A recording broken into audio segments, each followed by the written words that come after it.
Hey guys, Hoodstark 4. Sorry about the mess on the dresser, but today I'm going to be reviewing something I picked up in Walmart just the other day. It's some minis, miniatures. I thought they're pretty cool. Picked them up, and these are some things I've been seeing recently. They're Star Wars miniature figures unpainted, and they all have these different colors to them. Kind of interesting.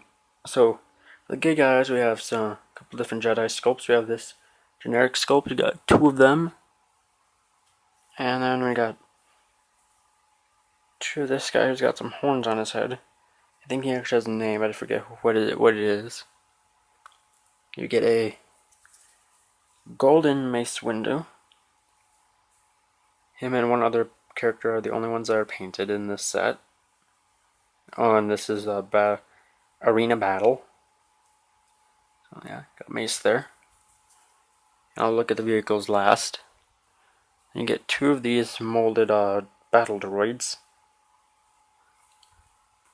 Then you'll get a third battle droid, different color and a little bit different mold.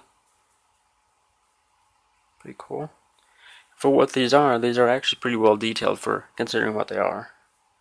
Then you get a super battle droid, which again is pretty cool. I'm not going to go into details into these because, they're just miniatures. There's not a whole lot to them.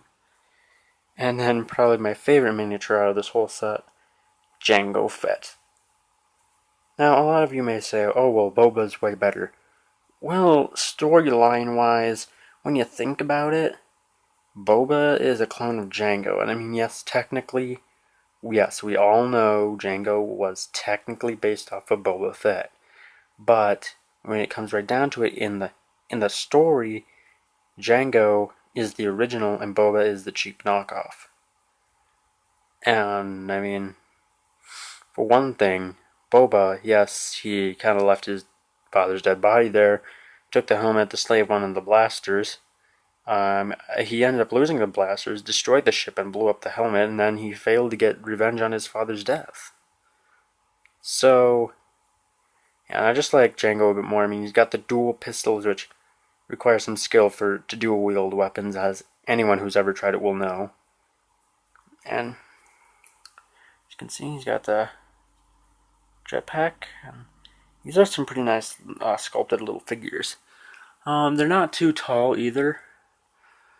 Here's it is compared to another recent pickup of mine of 50th anniversary Destro figure, so you can get an idea.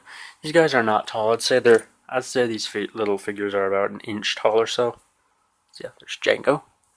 And then for the vehicles, we get an ATTE, I believe it was, or an ATET. I think it was ATTE, but yeah, you got the forward turrets up there, you got the cannon, two rear turrets, and a very inappropriately placed turret that I don't think they ever quite really thought through. But yeah, there's the walker. No points of articulation. The turret looks like it might turn, but I tried to move it and it doesn't. Turret's a little bent, but just work at it and it'll go straight again. And then gunship, which you do get a clear display stand for it to give it the appearance that it's flying, which we'll take it off of just for now.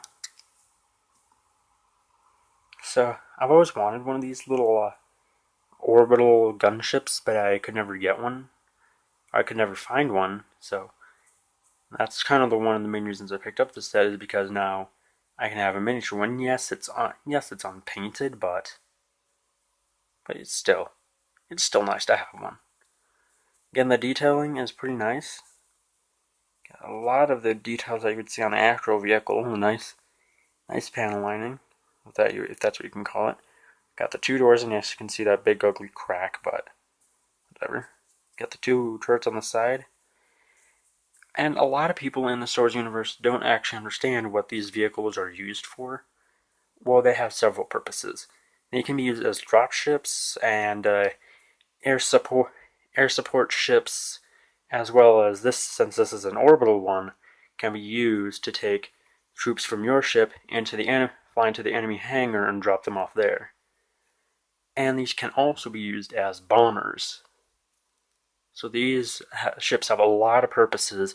They're very useful, and I can see why the rebels would want to reuse them when they're fighting the Empire.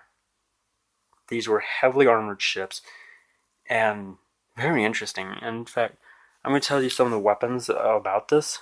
You got 2 heavy cannons up here, 2 rocket pods up here, very big ones, 2 beam turrets here, 2 more on the wings, a rear turret, and then you can't see on this one, but under the wings would be bombs that could drop, and inside the doors would be a couple more spare bombs that they could drop off, or that they could drop.